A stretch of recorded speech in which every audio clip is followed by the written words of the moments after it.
Going live. Cool. While people are still entering this room, I'll just fill the void with my voice in order for you to already, get used to the space and the faces. One of our guests is basically waiting with you and will be here shortly. So we'll probably start like a minute or 90 seconds late. But as people are usually not exactly on time, that shouldn't be an issue. Obviously, for those who are already here, this is an interactive event. So it's a roundtable discussion. There'll be no slides. There'll be no lengthy presentations, so that you also get an opportunity to ask some questions and be part of the discussion. I'm pretty confident that we'll hear some interesting points to jump onto. In the meantime, feel free to say hello in the chat and let the audience know where you're logging in from, just so we have a little feeling if you can hear us out there in the world. I want to say thousands of people signed up, but it's hundreds, so it'll be lively. Hello, everybody.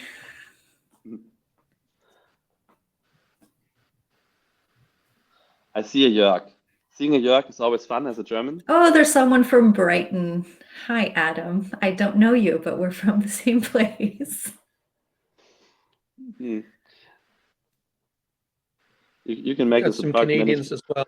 Yes, well, we both are Canadian. We're 2 Canadians here, but I'm living in the UK. Amazing. I had a conversation about this today with like a colleague that's joining airfocus who just moved from Canada to Mexico before he moved from the UK to Canada, and we were talking about winters, and he was like, Canada is the better country to have a winter in compared to the UK because they're actually used to the winter. Is that correct? I disagree with that statement. Canada, St. knows, gets very, very cold. And there are times when you can get snowed in, which is not something that happens in the UK. You do not get snowed in. But our houses are insulated. So, this is true. That makes a difference. Is also true. Yes, that is also very, very true. We are missing a sea Todd. Where is sea Todd? So we can talk about the weather in Boston. Yeah. There's a couple of surely warm places in this chat, which is amazing. Cool. Yeah. I think it takes 1 centimeter of snow to be snowed in the UK. Yes. So. Sea Todd is on his way. I just saw a message from him on the chat, so we're 1 step closer to getting Sea Todd. Amazing. Oh yeah, he's almost here. It was the traffic, right? It was the it was. So Sea Todd, we can see you in the chat, but we can't see you. Yes, it's very tricky because it Livestorm is trying to tell you that you're already there, but you have to click the participate button. So it's a good thing that Sea Todd works in tech. He knows what he's doing. Yes. There he is. Ta-da! All right. See? Welcome to the show. I think you guys know each other from previous discussions, so I'll try to drop out of this discussion as quickly as possible. Now that we can start, welcome everybody to our roundtable today about featureless road mapping and featureless roadmaps. Very happy to have Andrea, Said, and Sitat here today to discuss. They'll introduce themselves better than I could. What I want to re-emphasize, though, is that the chat is there for a reason. So feel free to drop your opinion on our speakers' opinions. So this can be a lively debate. There's also a Q&A function. So if you feel like what you are trying to ask gets lost in the chat, feel free to put it in the question box. So we will pick it up. I will try to get your question into the round. I might also insert the one controversial statement or the other in between. But for now, I think we'll start alphabetically with Andrea. You can say who you are and then just give it to the next person. And then I'll give you the first question and then you guys get going. All right, thank you. Hey, everyone. My name is Andrea. I'm Senior Product Marketing Manager at Trint. And in the past, I have helped build product management tools like Airfocus, who's hosting today, as well as PropTad. And it so just happens that CTOD is one of my bestest friends. So I will hand it off to him now. Why, thank you. Delighted to be here. Thanks, Andrea, and thanks, Johannes, for hosting. CTOD Lombardo, VP of Product at AppQs. I've been in a variety of different roles over my last decade or more. I now count my career in decades, so that's probably a part of the problem. Anyways, delighted to be here. Love talking about roadmaps. Might have written a book on it at some point. I'll kick it over to Saeed. Hi there. I'm Saeed Khan, and I'm disappointed that I'm not Andrew's best friend. So. Oh no, my other best friend, Saeed Khan, everybody. So I'm based in Toronto, Canada. I've been in product for also decades.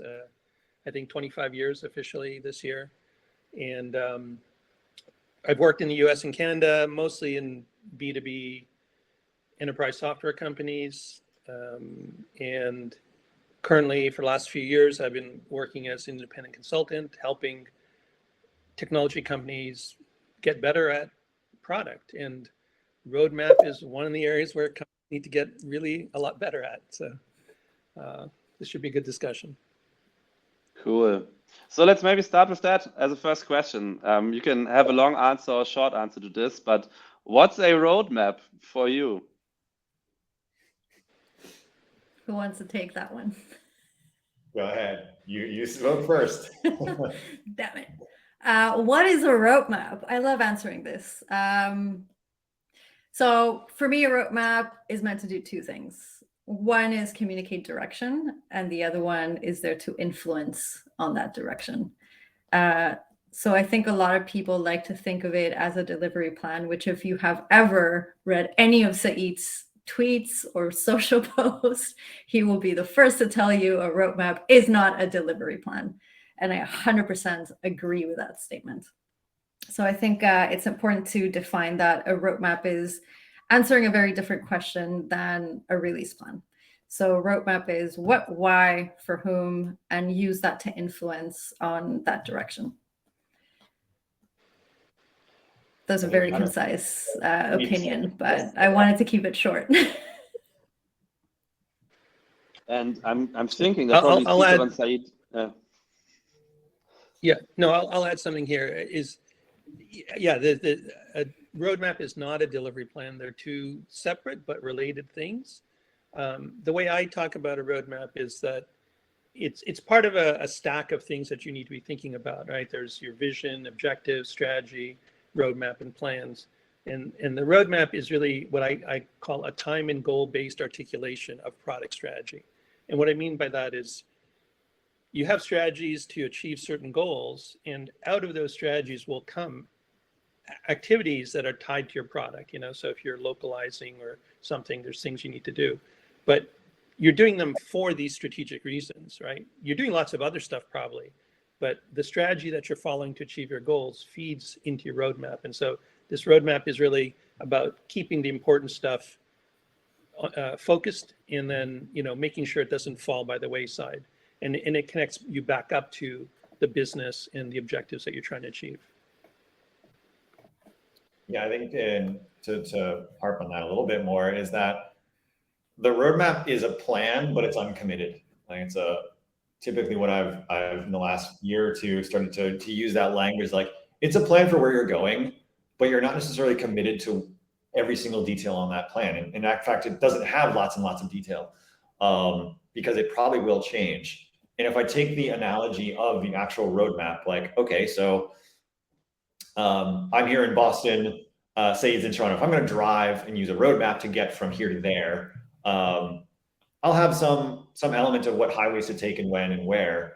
What's important to me right now is the turn-by-turn directions to get out of Boston and get towards Toronto. But the turn-by-turn directions to get, directly to Saeed's house aren't as important to me right now, because there may be construction in the way, there may be traffic, other type of things, time of day. Scenarios may change as I get there. So the turn-by-turn directions and the super detail towards the end of the journey are less important now. What's really important, and that's where the delivery plan is different. Like, so your roadmap and turn-by-turn directions are two different things. They are very related because they're both getting you on the journey. Right? So I'm trying to use the metaphor here to its nth degree, but that's the difference, right? So I might have a plan here and going direction. I'm going from Boston to Toronto. How I get there? Well, I've chosen to go by car and drive. And then that delivery plan is that turn-by-turn detail that I need right now. That's what's immediately in front of me. So they do need to be related. And that plan might change. Say, like, actually, I'm going to Mississauga. Come meet me there instead. Great. I've got to change my right? What a terrible outcome, C. Todd. Sorry. Mississauga is a boring suburb of Toronto. What I would, for those who aren't. Yeah, what I would add to that is also Google is very good at pivoting or re-pivoting you when something goes wrong, which is exactly what the roadmap should enable you to do, right? If you need to pivot, then there's enough flexibility for you to be able to do so. For those who don't know, Mississauga is a town just outside of Toronto. That is now famous, which is nice. So how come, if this is like all three of you seem to agree that like I don't take the turn-by-turn directions to get to Toronto. I want to like due north from the US kind of directions in the beginning. How come so many people still Google turn-by-turn directions to Toronto, hashtag timeline roadmap or Gantt chart roadmap instead? I think it's because people want a level of certainty, right? They want the level of certainty and specificity. You've got customers usually clamoring for a particular solution. They've got something in their head. They're like, I want this thing. Can you please give me this thing? When can I get this thing, right? So there's a demand for certainty because we as human beings psychologically dislike uncertainty. So I think that's one of the things you have to deal with is how do you manage that level of uncertainty? How do you manage your world of uncertainty? Because it's not like you can say, oh, I can deliver that tomorrow or X number of sprints, blah, blah, blah, blah, blah. You have to frame it in terms of goals and problems. And that's typically a harder thing for some people to get sometimes. So that's why I think you see that demand or that conflation of a roadmap and a delivery plan are the exact same thing. Because people want them to be the same thing, but they aren't.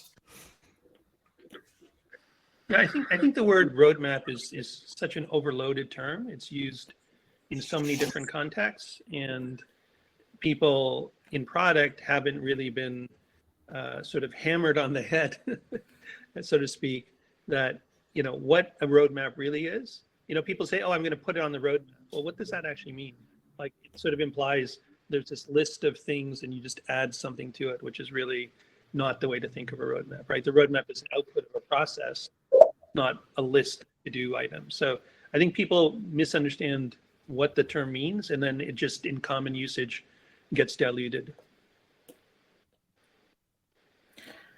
What I would add to that, and I think it's interesting, I agree with both statements, but I also think that a lot of people think that what other people's perceptions of a roadmap is, and they go and search for that.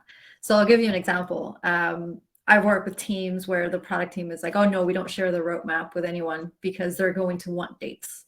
And then the business facing teams, so CS, marketing, sales, are like, no, we don't want dates. We just want to know what you're even working on because we have no idea. So the business facing teams wanted more of an outcome, problem statement, now next roadmap, whereas the product team thought that what they wanted was the typical timeline roadmap. So they weren't talking to each other. So I think there's this perception of what people might want because it's such a convoluted term. And that would have, it's a situation that would have been very easily solved by both teams just actually talking to each other instead of making assumptions. Okay, so the one aspect how I can identify a roadmap that's not actually a roadmap is the level of detail. That's what I'm getting from what you're saying. And what I need to accept to have a proper roadmap is a certain level of uncertainty. That I don't get the turn by turns, I just get the general direction. Would that be good orientation? I think that's part of it. Yeah, I think that's part of it. I think the other thing, and I stress this, is that, if we went just by your two specific criteria, one could say potentially, well, a roadmap is just a less certain plan, and that's not really true, right? The roadmap, it comes from above, right? It comes from strategy and objectives, and it really is that articulation of what's important, right? And you want to stay focused on that, and you will have other tactical things that also contribute to your plan, but they're not coming from strategy, right? So, you know, everyone knows about the famous Hippo ideas sort of, you know, concept. But, you know, when you have a plan of something, you're going to have like strategic things, right? You're going to have customer issues, you're going to have sales requests, you're going to have engineering issues, et cetera. And then there might be some executive ideas as well. All of those can be factored in different ways, but not all of those are coming from the roadmap, right? So I always just say that the plan is the roadmap plus other things, and the roadmap being the important items that will help you achieve those objectives you're really trying to get to. Yeah, it's a great point. And kind of related to the question that was just asked, how do you explain to your boss when they actually want dates? That's not what the roadmap is meant to do. I think the important thing is you have a roadmap, but then you also have a release plan. If you're presenting one, you have to present the other. They're complementary. They're not entirely separate. But it's important to present the roadmap and say, this is the general direction, and then the release plan to complement the things that are already in progress and give a closer look as to how you're actually, you know, working on those things. So it's important to, like I said, have both.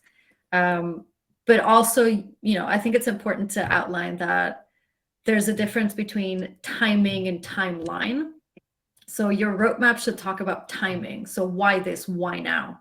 That is what the roadmap is meant to represent. Obviously, there's a level of uncertainty, and you never know what's going to happen. I've started using the term, let me grab my tarot cards and I'll tell you if that's what you really want to know, but I can't do that. Whereas the timeline or the release plan is going to give you a little bit more certainty what is happening. So like I said, use both. You don't have to use them separately.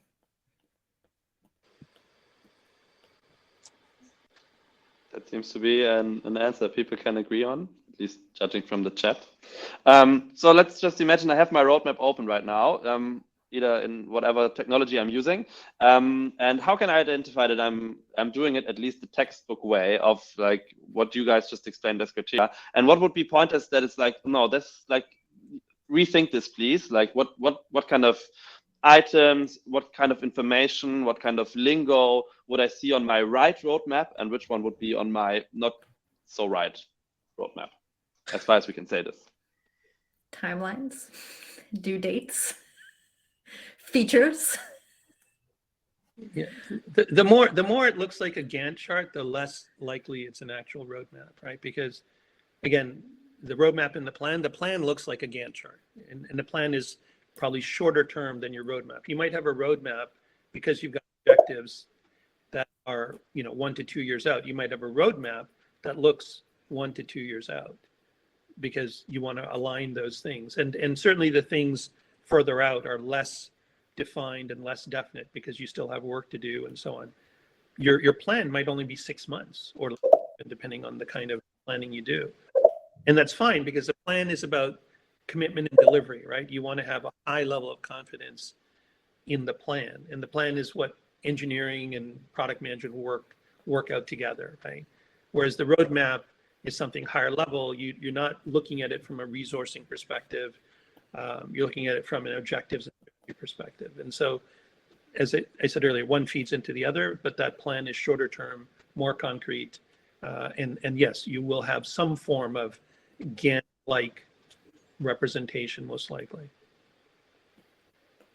Yeah, I think that there's like different aspects. I think it was at ProdPad, John, was like the now, next, later, right? Sort of have just 3 columns like, hey, this is what we're working on now, this is what we're planning next, and this is later. We can't put any broader timeframes or any more specific timeframes on that other than the broad now, next, and later. And that works for certain circumstances. Sometimes that doesn't work. Sometimes it actually needs to be like, what are we focusing on quarter 1, quarter 2, quarter 3, first half, second half, this year, next year. Again, still broad in timeframes, not saying I'm going to deliver this thing in in February 2nd of Q1, right? It's more like, yeah, we plan to tackle this in Q1. Maybe we'll actually deliver it in Q1, but the release plan should be when you actually want to deliver it versus this is our rough plan of our sequence when we try to tackle these particular initiatives. Because sometimes things need to be in a sequence. You might have to tackle A versus B rather than B versus A just because of engineering dependencies, other things that might come into play, or customer value. You have to deliver one set of features before you can deliver another. That might always be the case. So it doesn't always have to be now next later. It could be a broader set of time horizons because there's other internal or externalities that affect that.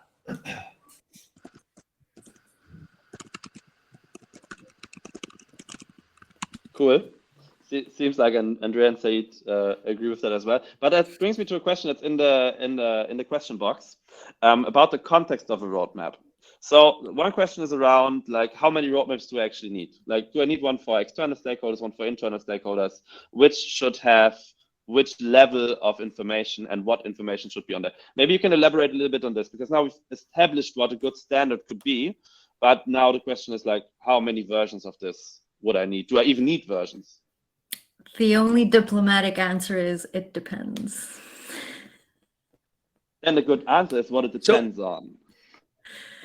It depends on the viewer, it depends on what they need to know, it depends on where it's being seen, on how it's being seen, on who it's being shared with. I mean, there's so many factors. And it really does depend. It depends on the level of detail that it should have. You know, there's so many factors that go into it that it's very hard, I think, for any one of us to say this is exactly what your customer roadmap should look like, because it really does depend. Unless I'm wrong, in which case somebody please tell me that I'm wrong. No, there's absolutely only one way to create a roadmap. I was wrong. Okay. Damn it. So you're absolutely Be so well. wrong. Watch The Mandalorian. This is the way. Yeah, I was going to say that Andrew is absolutely right. It depends, but the way I look at it is this. So once you've done the road mapping side, and we haven't really talked much about the road mapping process, but once you get the output of that process, which is a roadmap, right? What does that roadmap consist of, right? It consists of a bunch of decisions you've made about what's important and roughly when you want to execute on things. And as Todd said, like 3 months, 6 months, 9 months, whatever. It's some rough timeframes or things. But those timeframes aren't just arbitrary. Those timeframes actually are coming from objectives you have, right? Like, hey, we want to grow 30% next year. Okay, well, in order to do that, we need to do these things now, these things in the next 6 months, etc. So there's the time frames come from your objectives and how you break those out. And then how you articulate it depends. So if you're presenting a roadmap to engineering, they're going to have a different set of questions than a roadmap presentation to sales, right? In the end, I mean, sales only cares about, and I'm, stereotyping salespeople, but they care about when will we get delivery of what we can sell, right? I mean, fundamentally, that's what they're looking at. But you want to help them understand the reasons behind why you're doing things and why you're not doing things. And then if you take a roadmap for external consumption, you're obviously going to reduce it in information. You're not going to tell all the company secrets in your roadmap for external consumption. And so what you might do is shorten the time frames to things that you're more certain about. You might reduce certain strategic things that you're not willing to share publicly, et cetera. So the way I would answer the question is, look at the audience, understand what the audience really needs to get out of that roadmap that you're presenting, and then structure it to answer those questions. And so if you have 15 audiences, you might have 15 different roadmaps, or you might have 3. It totally depends on what those audiences need from you. It depends. So your roadmap like a product, right? Tailor it to your audience. Do your customer discovery and figure out what they need Exactly. and then deliver. Okay, so my roadmap will also get a product manager to manage it properly towards all audiences. Okay, cool. I think that was a very a good answer to that audience question. But since you touched on it, Said, like, how do I get to the roadmap? I think it's worth discussing like the process and how to get to the proper roadmap you've described. So maybe you can pick up on that topic. Sure. So I think this is a really important part of this discussion that gets lost in a lot of sort of writing and things like that. People talk about roadmaps and what should be on a roadmap and what format of roadmap should you use, et cetera. But the how do you get a roadmap is really the important part, and it's kind of like that phrase, plans are useless, but planning is critical. I won't say roadmaps are useless, but the really important work is the road mapping process, because you're going through a process to get to that output. And part of that process really is understanding what are your company objectives or your product objectives, what are the kinds of options you have in terms of how to achieve those objectives, right? Like if growth can only come from new features and functionality, well, maybe you need to rethink that, because there's lots of other ways to get growth. So you want to understand that, and then that leads to strategies, right? What are the big bets you're going to make in order to achieve those objectives? And from those will come product-specific needs, right? So the example I use is, let's say you're expanding and you want to expand internationally, and you know that you need to localize, and then you decide which countries you want to localize, and therefore what languages, but you might also have regulatory issues, or you might have other things that go into the product. But outside of the product, you might need to set up a support organization in those countries, or able to support those countries. You have to do marketing in those countries, et cetera. So the strategy from a business perspective is expansion internationally. There's different aspects to it. Some are business related, some are product related, and those product related ones are critical, right? You can't just go, okay, we'll put that in the backlog and figure it out. Those are the things that go on your roadmap, because those are really important things to get to those objectives. And the process of doing that is a collaborative process with your executive team or your management and engineering and other groups. And so that process of going through understanding objectives, breaking them down, creating strategies, et cetera, is what the road mapping process should include. And then you get to some form of alignment on what's important, why it's important, and how you're going to address it. And then that's the stuff that goes into a road. And we haven't talked about this all, but we always talk about product roadmaps, but there's other types of roadmaps as well. One of them that gets overlooked a lot is a business roadmap, right? I mean, businesses have them. They might not call them that, but they'll have a roadmap, and the product roadmap would be aligned with that. Yeah, and definitely more complex scenarios, you might have multiple roadmaps. Some of them, one of the things that I, when I was working on an IoT product, you have some hardware development and firmware development that's a very different timescale than software. Right? Software can be iterated on much faster than hardware. What you have to do is start to look at where are the points of conversion, or places where the hardware and software need to converge or touch together, and think about how does that help plan things out? Because if you are mapping out a hardware process along with either associated firmware or software, your hardware can only develop so quickly. It can't just develop, and while software can develop faster, it still takes time to develop. But pointing out like, oh, okay, we'd be able to get next version of hardware released in 12 months. That means these kinds of things might need to be ready on the software side in the rough same timeline. And then you start to do the prioritization of like, well, we absolutely have to have these things in for this to support this hardware, and these things may be nice to haves, or others, like plenty of ways to prioritize. But sometimes when you have those multiple roadmaps, finding the touch points where they connect is really important.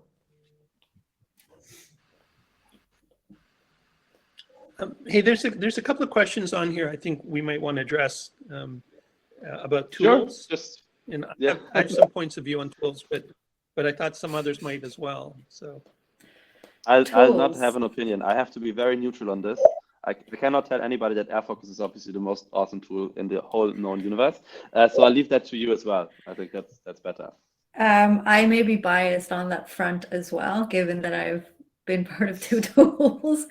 I think the most diplomatic answer I can give in regards to tooling is understand your process first, as opposed to going to the tool that you feel is going to patch, the problem that you're having immediately right now. I always say the number one reason why people tool hop is because they're so worried about their immediate problem right this minute that they don't take the time to outline their process and do the research. And, obviously doing all of that takes a lot longer. And they're just like, let's just go for the cheapest tool that we can get right now. And then they run into problems later because those tools don't scale. You can't adjust them. It won't grow with you. And then you end up jumping to the next tool that you think might solve the one immediate problem that you have. So choosing the right tool is very difficult because the process can be quite tedious, right? You have to really understand what it is that you want to achieve for your team and what the process looks like for you, and then see how close the tool will get to actually helping you with that. Because no tool is perfect. I mean, of all the product tools, they all approach product from a different perspective anyway. Some are very flexible, some are, very opinionated about how they want to approach product management. So those are just, I would say, the things that you have to keep in mind before selecting a tool. Yeah, just one addition to what you just said. I firmly believe that it's very hard to bring about organizational change just by introducing new software. So what you said, 100%, think about your process first and then think about the tool, because otherwise you'll just spend a lot of money on the wish of changing your process and then the tool will not help. Right. Think about it this way, somebody who's a designer, right? Figma isn't going to necessarily make you suddenly a better designer, or Figma versus Adobe might not make you a better designer, right? You have to have good design talent and approaches. And then whether you use Figma or Adobe, we're actually going to the same company these days. But the point is that being a good designer, right? The tools are just ways to help you express and deliver. In design case, good designs, but in our case, good roadmaps, right? The output less, I'd say this is a good case of output over outcome, right? Output is less important than the process itself, which actually kind of drives the outcome of an aligned team that knows what's happening and roughly when, and can then execute on that to drive outcomes for their customers. Yeah. So I what you 100% agree. Oh, sorry. Sorry. Yeah, no, I just 100% agree that the process is far more important than the tool. And I think people jump to tools for the reasons that Todd and Indra gave. But really get the process down, understand what you need to do to create a really good roadmap that your company can align around. And once you work that process out, then go select a tool or tools that will help you, collaborate and, be more efficient, etc. But the tool itself, it will impose some process, but you don't want to decide your process based on the tool that you chose. You want to decide the tool based on the process that works for you. 100%. Just a curiosity question in between. Does that mean that my roadmap also in a way represents my organizational culture and the process we're running? What a question. Conway's law, an implication there of if you know what Conway's law is, you kind of ship your org chart effectively. I'm boiling it down pretty substantially, but there is a potential part of that, and you have to be mindful of okay, so I've got product A with this roadmap, product B with that roadmap, product C with that roadmap. So my portfolio roadmap looks like this, right? And it kind of is a higher level version of those three things. So it could potentially have some overtones of that, right? And the one thing to be careful of is some people expect that their roadmap will solve their organizational challenges, and that is a false assumption, because if you aren't organized at the right way in your company for success, for delivering customer value, a roadmap's not going to solve that. And I've struggled with this in my past couple of companies, is that I come in and I've got a front-end team that does this and a back-end team that does that. I was like, well, customer value isn't about front-end or back-end. Customer value is actually about a whole cross-functional team that's delivering on some problem that the customer wants solved. And that takes a mix of talents. And so we had to rechange how we shaped the teams in order to deliver on that. Otherwise, we had too many dependencies. The back-end team had a roadmap where APIs weren't due for another 6 months, and then front-end team needed them now, and it just created all sorts of dependencies. So that organizational structure, you want to minimize the dependencies as much as possible. Then think about okay, how do you do that? So say mapped out this hierarchy of vision and strategies from all the way down to plan. Well, you've got to get your vision and strategy nailed down before you start to think about what's team formation. How do I get a team? How do I set up my teams that match the roadmap, not the other way around? I think Sita just touched on something that's really, really important considering the topic for today, which is featureless roadmaps, which is customer value. A lot of people think that a roadmap, having a roadmap with all the features there is just going to fix all of their problems. And building a roadmap, the number one thing that it needs to communicate is how are you going to deliver customer value? What is the point of what you're doing? What is the value for the customer? And that gets to be missed, particularly in feature roadmaps, because all you're saying is, yeah, we're building a Slack integration. Awesome, but what is the value to the customer? What is the ultimate outcome for them? Why is this important to them? Do we really understand why, what the value is and what it is that we're providing? So yeah, I think customer value should be at the forefront of your roadmap. Yeah, but on that note though, so something I've learned over the years is I think years ago, maybe when I was first writing the roadmaps relaunch book, I was very much like anti features on roadmaps, but I've learned since to soften that a bit for a couple of reasons. One, you even said, oh, we're building a Slack integration. And that sometimes the aha moment, right? Right. Yeah. I knew you were going to say that. That was my trap to get Sita to answer. It actually is okay to put it there, but you can't say like, well, the reason we're doing that is for this reason, right? But sometimes people be like, okay, you're solving a collaboration problem. Cool. What does that actually? But here's the thing: right? But if you just say Slack integration and don't add any information, doesn't that add bias to the user? It completely agree, right?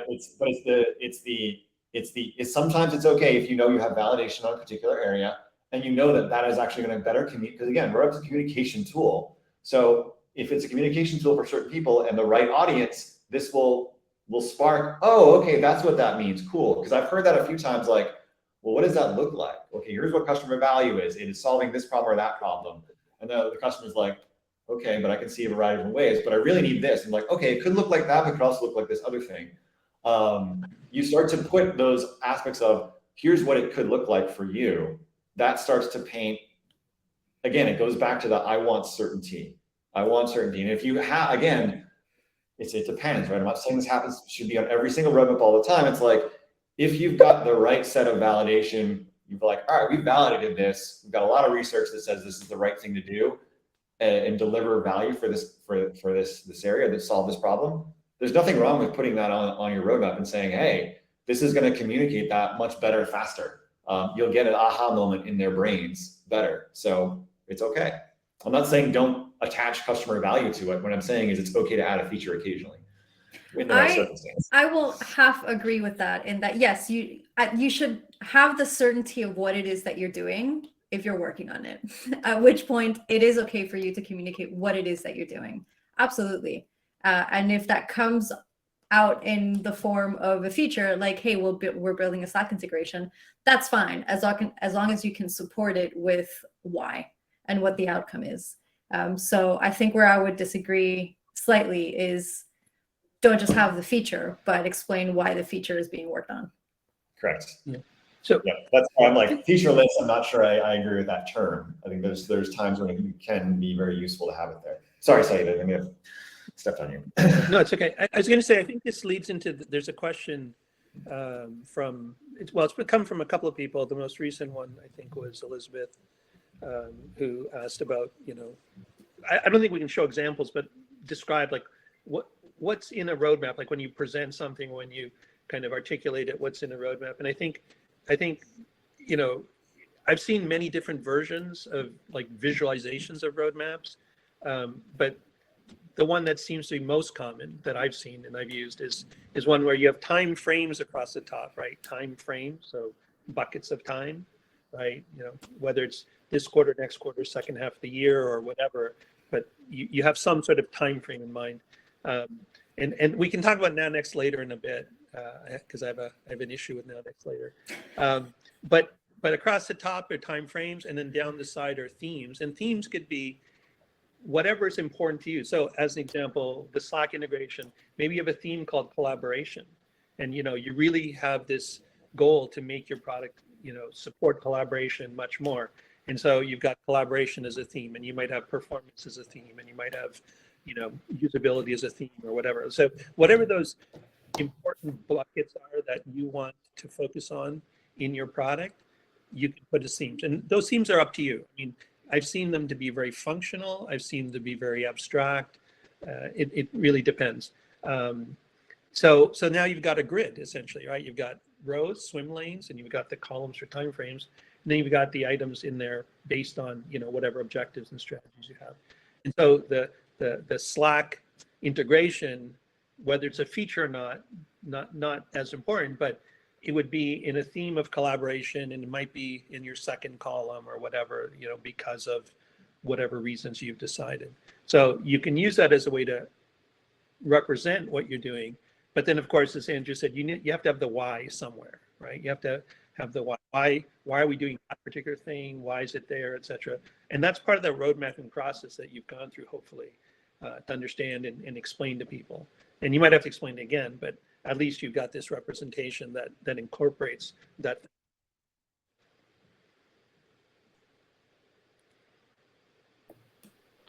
I think Yes, Elizabeth had a. I think Elizabeth was just asking, so the features are still on the roadmap or they're not? Andrea, I think, answered in her way, but maybe you want to pick up on that as well, since you did the whole explanation just right now. Yeah, so the question was, can features be on the roadmap, just categorized by themes? I said features can be on the roadmap when and if you're certain of what it is that you're doing and why, and can clearly communicate the value behind it. That is my very short answer.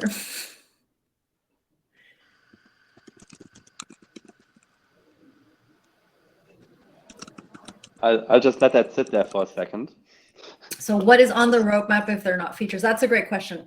So I usually will construct my roadmap in one of two ways, either having it written out by outcomes. So understanding, what is the outcome for the user, or what is the value for the user, or I write them in questions based on sort of the time frame that they're on. So for the later, so if we think now, next, later, on later, they will be, how might we be able to solve this problem? Because at that point, we don't really fully understand the problem. We're still, have a lot of research to do. So that's on the later.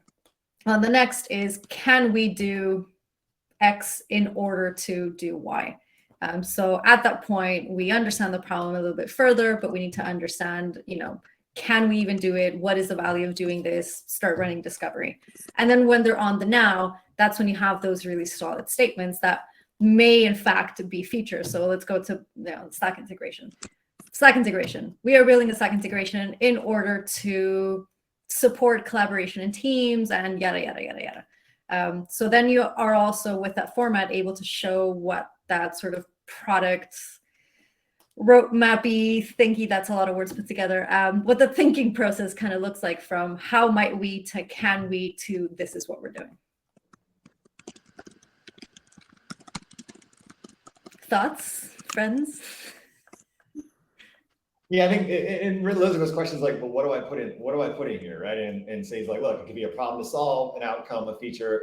That's the challenge that I've had in the last few years with talking about themes is some people don't understand what a theme is. So you have to spend more time talking about, like, well, a theme is this thing. And like, you spend more time describing what a theme is than being like, hey, it looks like this. Like, it could be a Slack integration, but it also could be 2 or 3 other things. Well, the problem we're trying to solve is, better collaboration with our app and communication out to a team of people. One possible solution is this. Another possible solution might be, group emails. I'm just hypothesizing at this point. But you start to contextualize it a bit more. So the thing that I think that you need to make sure you add in when it comes to describing a theme is you add enough context, and that oftentimes is done through storytelling. Which also makes it really hard to just look at a roadmap and interpret it without anybody giving you a talk track. So one of the aspects of any presentation of a roadmap, if we're talking about the presentation of the roadmap or somebody seeing it, is what is that story that you're telling about why those things are there, right? Why is that in Q3 for next year? Why is it there and why isn't it Q1? Or why is it even there in the first place, right? It's addressing the why in the context. So I think that's the challenge here, is that sometimes you might see a couple of bullet points under one of these areas, right? As Say mentioned, the sort of broad timeframes, and then you have your thematic areas, and you have initiatives within those, right? Sort of like this, those are your X and Y. What does that look like there? I think that's the challenge, is making sure that you're telling that story and telling the why. So it isn't just somebody reading a bullet point and being like, what does that mean? Right? If it's a, improve customer collaboration, that's a million things could go in that. But what does it actually mean for you, for your product, for your customers for this time around? There's a little detail there, which sometimes can't just be encapsulated with a bullet point. Maybe it needs a talk track. Maybe it needs more detail. And that's the challenge with sometimes roadmaps being shared, is they don't have the talk track there, right? So you have to figure out how to make sure you encapsulate that.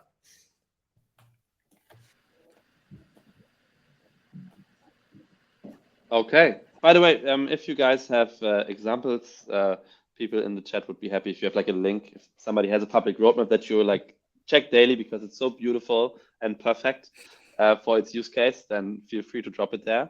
Otherwise, I would get a little bit into, because you covered already what should go onto my roadmap, how I could get there, what it looked like in the end, and what it's useful for.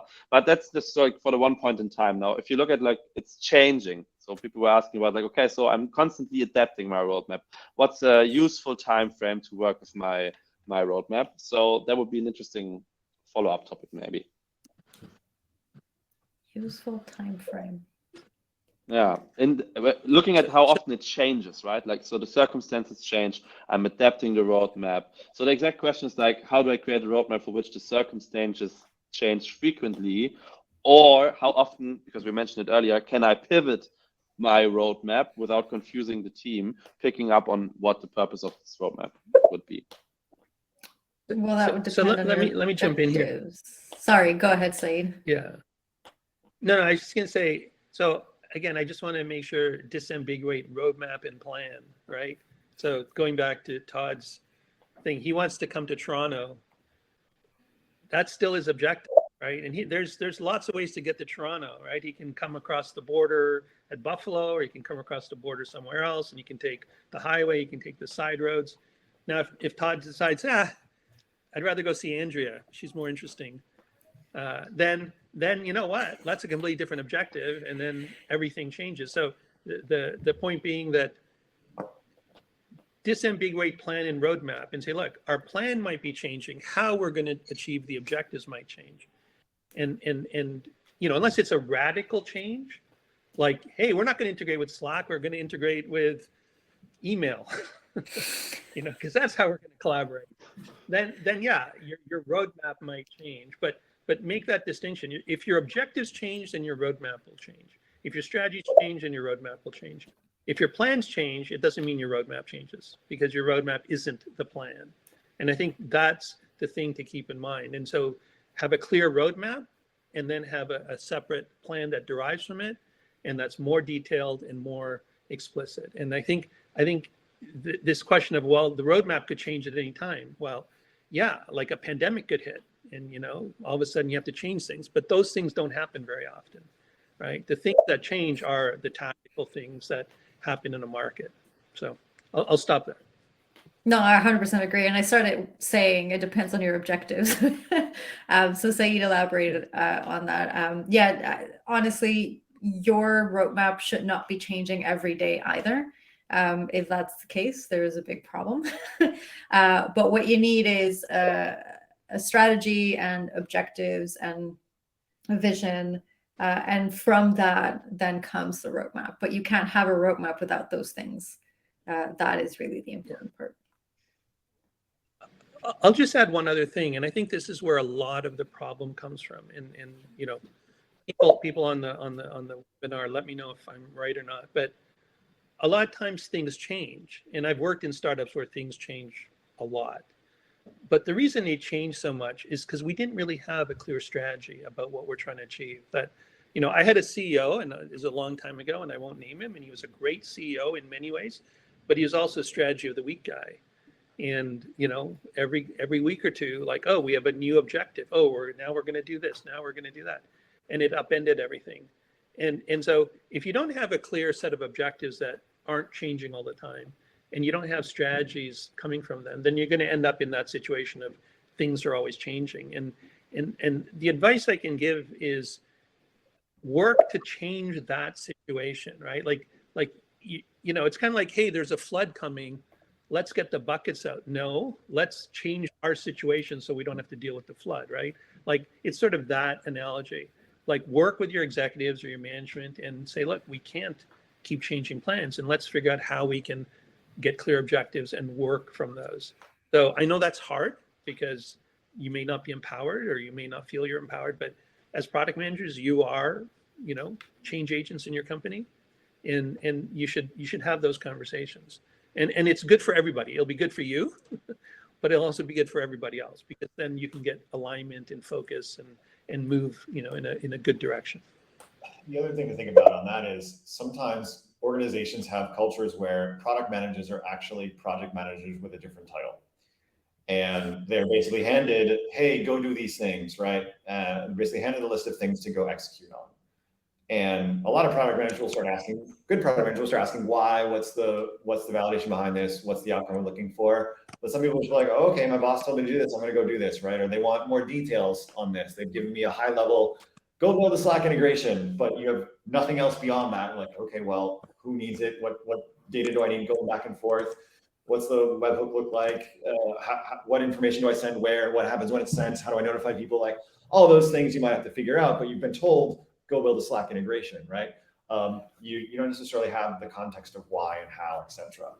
So there's an aspect there around, and it's hard because sometimes I see this a lot where you've got somebody with the title product manager, but they're actually treated and expected to be a project manager. And that's always a real challenge. So be mindful that there's maybe an environmental or cultural aspect here or political aspect here that you're unaware of, that may be above your head in that way. It doesn't mean you still can't ask the questions and try to strive for a more outcome focus, but it means that there are cultural elements that may be headwinds for you, while the company didn't necessarily make those forcibly for you or try to minimize your contribution. But I've seen that happen a lot, and it's unfortunate, but it happens. So recognize it when you can, and figure out ways to have conversations with management to talk about how do you shift this mindset and get out of like having to just be an order taker and go deliver on, you know, the Slack collaboration feature.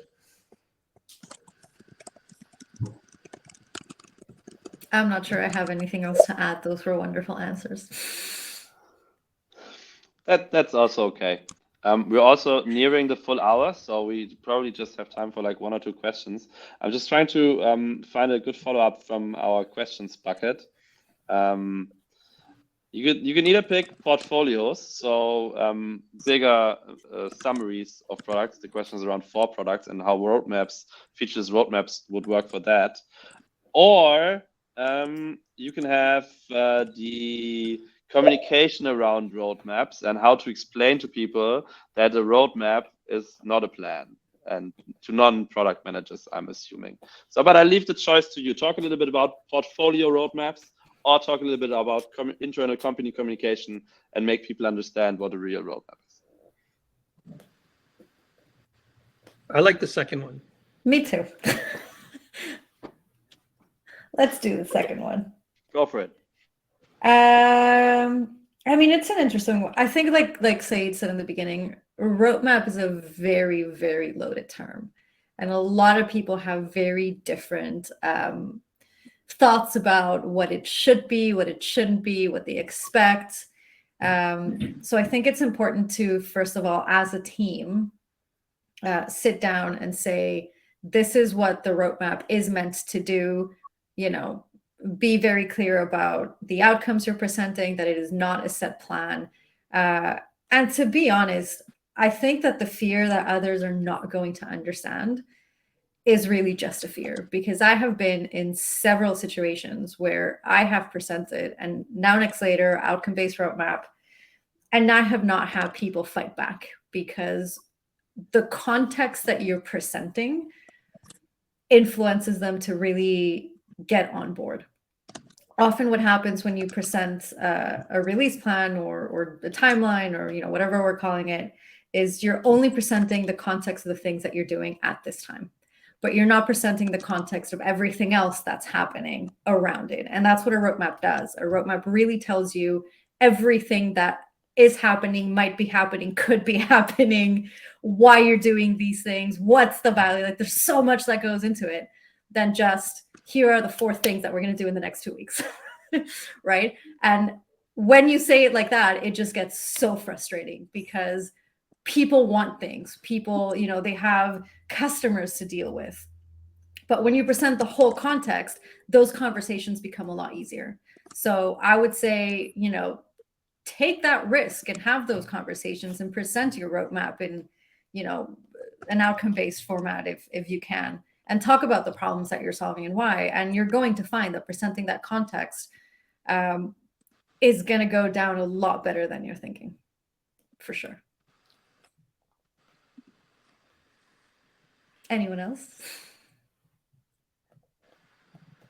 Todd? See, Todd?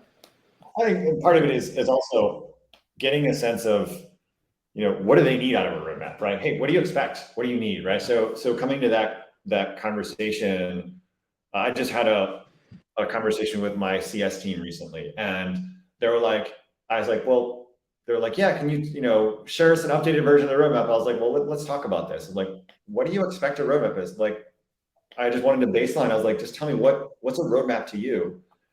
And half of them were like, well, a list of things we're going to deliver and dates we're going to deliver them on. And I was like, I was like, okay. So that helped me understand where they were before I even started talking about anything about roadmaps, right? I had to baseline what they expected. I said, okay. I said, you guys really want a release plan. And I said, I can work on getting that for you. And I just started my job here. So working on getting that for you, but it's not going to go out very far. It's going to go out maybe, 1 to 3 months max. I was like, I'm not going to commit to anything on a month-to-month basis beyond that. I said, but if you want something that goes out a couple of years, I was like, I am not going to put any dates on that, and it's going to be much more thematic level. And they were a little like, oh, they were just like their minds were like they froze. They were like, because what they thought a roadmap was wildly different. So it goes back to that loaded term, right? So sometimes baseline in the conversation, understanding what their expectations are, will be really, really useful as you start to think about how to best present and communicate it. Sometimes just even asking them, inviting conversation ahead of time before you may do anything about it. What do you expect? What do you want to see? If this was perfect conversation, what would you like to see at the end of this, right? It's a good conversation opener to understand how you would then shape the conversation after that. So I like what you just said about the lack of alignment on the definition, like what is a roadmap, right? Like people internally have expectations, and most of them, I mean, the thing they're used to, the thing they want is yeah, when will something be done, right? That's because then they're going to make decisions based on that for whatever they're going to do. So in the end, maybe one thing you do is you change the vocabulary. You say, okay, that's the plan, that's the release plan, or the delivery plan, or whatever you want to call it. And it's short term, right? It's not 2 years out, or maybe even 1 year out, depending on the kind of company you work in. And that sets expectations. And then you can say, yeah, there's other things we're doing after that, but they're in these time frames, 3 months, 6 months, whatever. And we'll get more detail on them and more certainty as we get, closer to them. One of the things that and I wrote this in the chat as well, right? But like the roadmap is this, I use this phrase, a roadmap is a statement of direction and strategy, and a plan is a statement of commitment and delivery. And I think I really tried to like make it as succinct as possible, but direction and strategy is very, explicit. Like it's we're going here, and this is kind of how we're going to go there. And then commitment and delivery are, this is what we're going to do and when we're going to do it. And you can't have them both blended together, because they come from different places, and different people will do things. So engineering in companies I've worked at, engineering owned the delivery plan, right? Worked with product management, but they had the resourcing and all that other stuff that they could put into it. Product management owned the roadmap, right? But we worked with other groups, including engineering, to kind of work it out. And those two things combined together gave people clarity on what we were doing, why we were doing it, what we could commit to, which is not all the way, into next year, et cetera. And then it kept people aligned because the roadmap came from objectives, right? We're doing these big ticket items. We're making these big bets for these reasons to achieve these goals, et cetera. And having that separation and then keeping all those things aligned and working with other groups really made a big difference, because now everything isn't munged together and something happened. Oh, your roadmap makes no sense. You guys never commit to your roadmap, et cetera. Like it's kind of a recipe for a problem, and you can't get out of that problem without changing how you work and how you communicate. Cool. As we lost the CTOT now towards the end, as we got him later, we lost him on time, but I think it was a very nice closing statement anyways. I'm assuming that people can find you on either Twitter or LinkedIn if they want to catch up on a couple of more questions. And I'm pretty sure both CTOT and his hair are also on Twitter, so you can find him there as well. Thanks very much for attending, both to you two discussants and to the audience. I hope to see you soon again, and you'll find the recording on our website and you'll get it delivered to your inbox. And until then, have a great rest of your day. Thank you. Thank you. Bye. Bye, everyone.